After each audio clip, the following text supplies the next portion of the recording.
everyone, it's Carlene.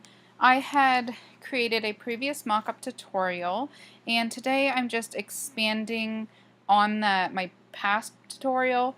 So I'm going to assume that you've already watched my first one, and then I'm going to expand on a couple questions that I have received multiple personal messages about. But I live a pretty crazy lifestyle, and I just don't have the time to answer them all, so I'm just going to make a new tutorial that kind of covers those questions, and these are like the mock-ups that I'm talking about. I like to make these digital mock-ups and throw my ideas onto them to see in my mind what something might look like before I actually buy the fabric to do so. So those are there. So what are we going to do today? First of all, I use Clip Studio Paint for all of my programming and digital art. Some people, they use Fire Alpaca. I used Fire Alpaca in my last example because it's a free program. Everything I'm doing today, you can also do in Fire Alpaca, okay?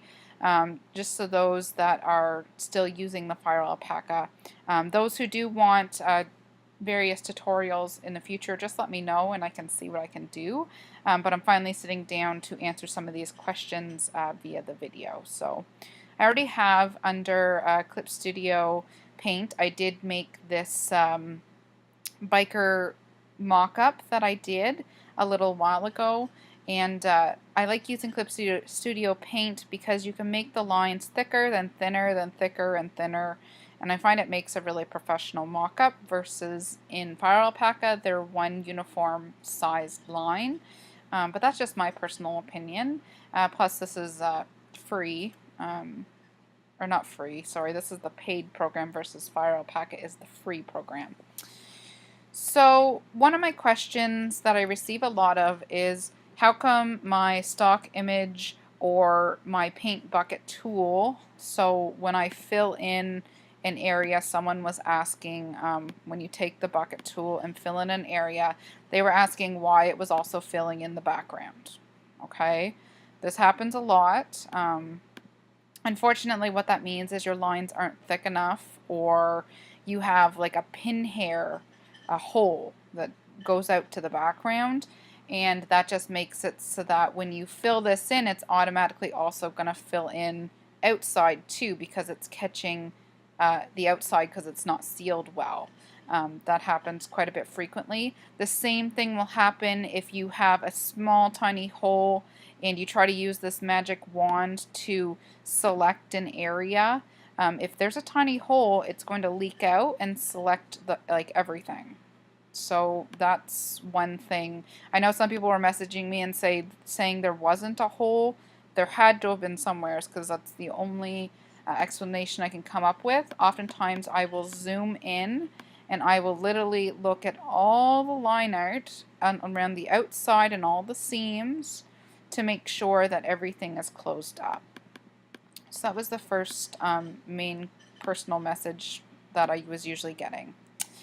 The next one that I receive frequently is, how do I use more than one stock image to layer them and make a mock-up?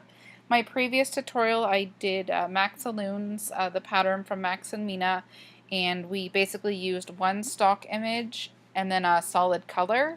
Well, now we're going to be expanding on that because I want to show you how to do more than one stock image. So we have our liner all made. That's great. I'm going to move this around so it's out of my way.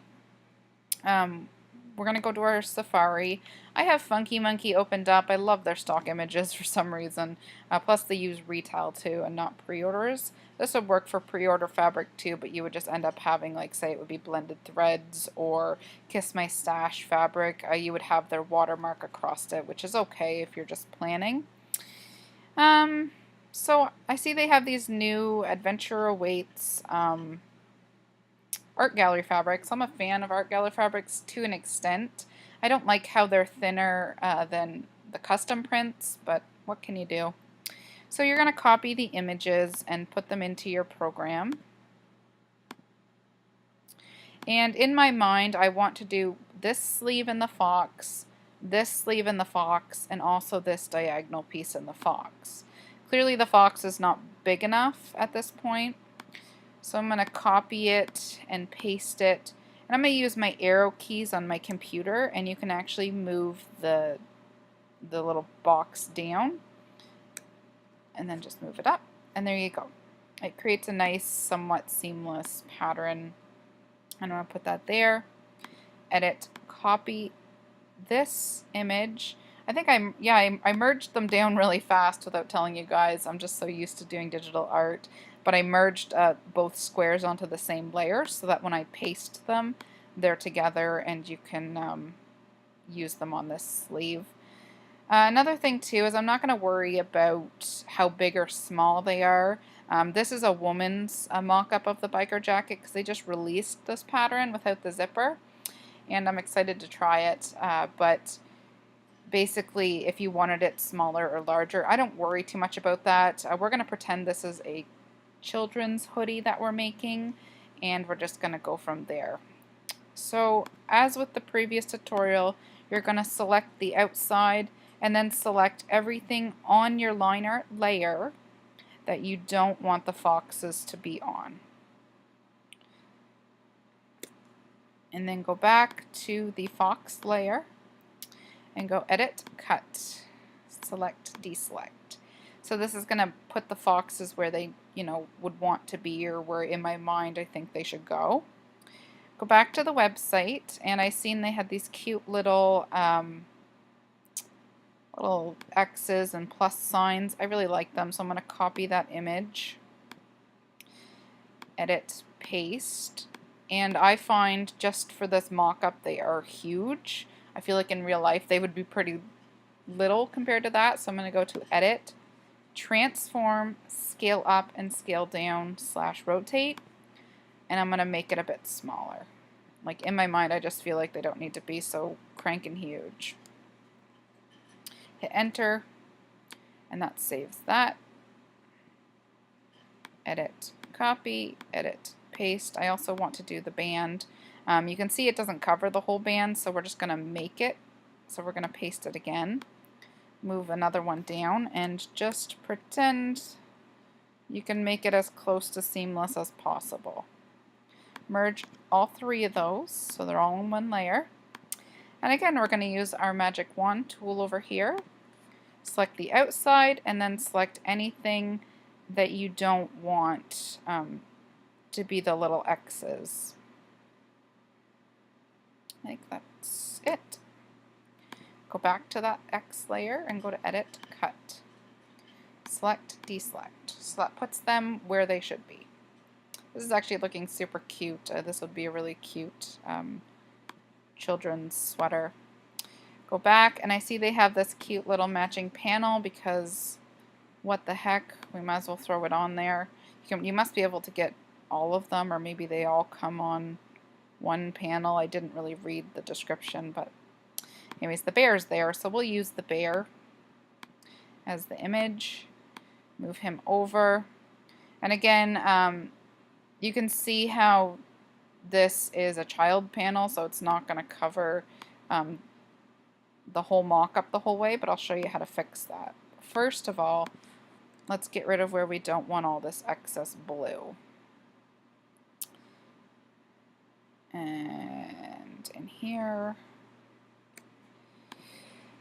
edit, cut, select, deselect. So luckily you have this little dauber tool. It kind of picks up any color. So if I click on that and select this color, it actually picks it up for me. Go to the paint bucket tool and paint that in. And we're going to do the same thing with the bear color because I really like that dark color for his bands, and just paint them in. So that's just an example of how you literally just took and threw more than one stock image in. You can actually see where I missed this blue for the bear, so I can just take the eraser and erase that out. Because if you think about it, the bear's on a whole different layer, right? So even if you erase, you're not going to hurt the foxes. So that's that part of the tutorial. I think it turned out quite well. And I would totally make this for a kid. I would probably make the back the whole fox's pattern as well.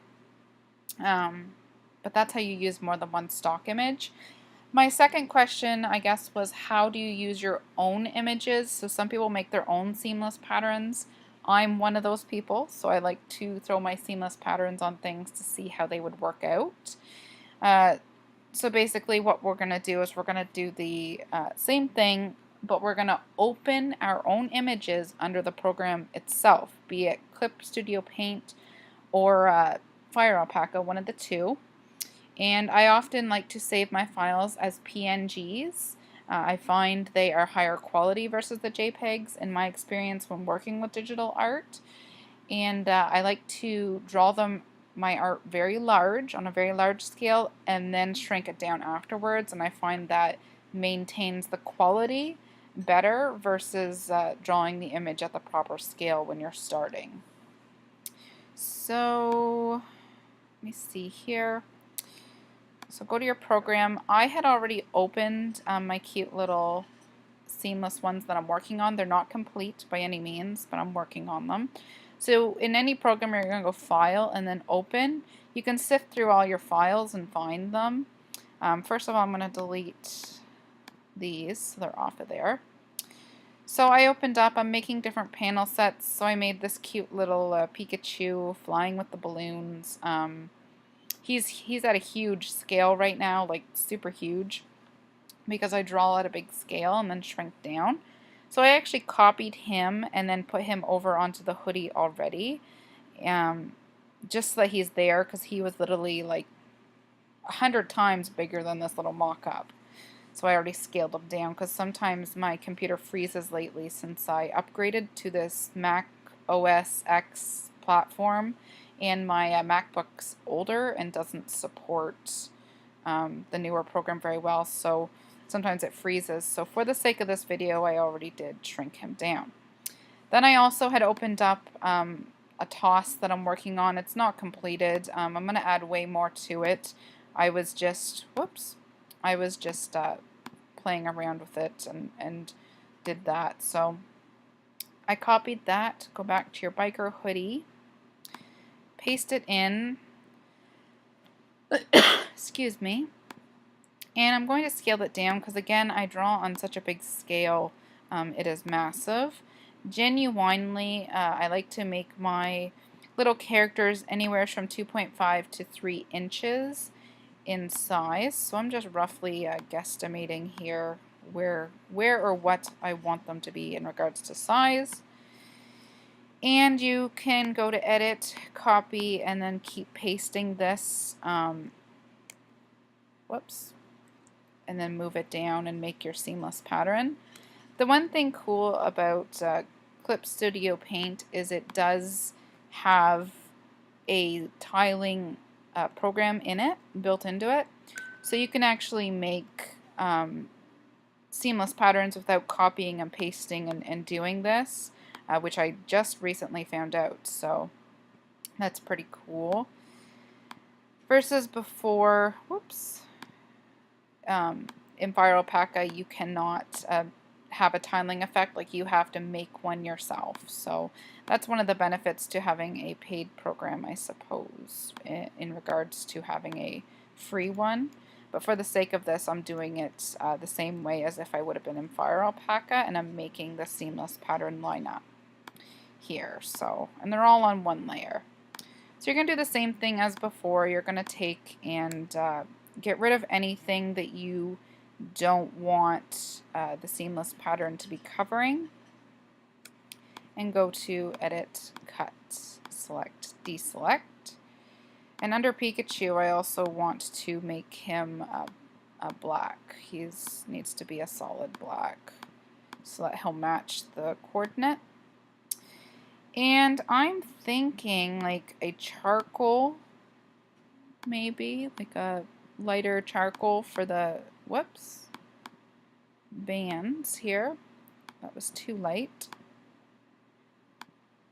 And of course I have my, in this one you can adjust how heavy the paint bucket tool fills things in, and I have it set way too high because I was trying to make it leak, and sometimes it'll overpower the lines there. And I feel like because I'm a plainer person, I would do it this way. I see I did miss this. Edit, cut. And what else leaked out there? Oh, look at that. Yeah, that leaked too. Because I had my paint bucket tool filled too high. Like you can have it, this percentage here will deem how much space it covers. Anyways, so carrying on. I might even take, just for the heck of it, and take a red, and I'd probably, you know, maybe or a pinkish red, fill in the pockets like that. But this would be an example of how you use your own seamless patterns to create, you know, a look like this. Again, I'm not really sure how else to explain it except that you open your files under the actual program and then you can use it that way. Or another thing you could do, I suppose, to get them into the program is I have, like, I don't know why they're all saved under here. I have a ton of fox quilt patterns made. But you could take, just for example, look in here. Like I have this Geo Moose print that I made. It was actually run through Kiss My Stash a little while ago in their January small batch. But you can copy it if you have like a preview program, I guess. You can open it in the preview, go to edit, copy, and then you can also throw it into your program. So then if I wanted to play around with that, you can go to edit, paste, throw that in. Again, the scale is huge because I made my mock-up smaller and than the actual print. Because the print is set in a real life size, and then this mock-up I made really tiny. So again, you could do that and then copy and paste and whoops, go from there in regards to making it seamless again. And ooh, I'm just throwing this all around. Edit, copy, edit, paste, and I would do like probably, I don't know if I would do the whole body or not like that. Anyways, so this is that. I would probably, you might as well just finish this mock-up just for giggles now that we're at it.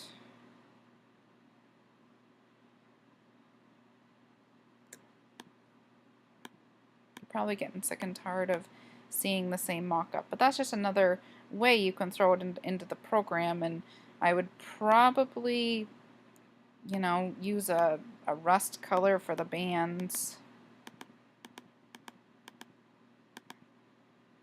and then likely, you know, I'd try to find a brown or maybe a charcoal that would match, and throw that in there just as an example. So that would be another mock-up. You could play around with a lot of things.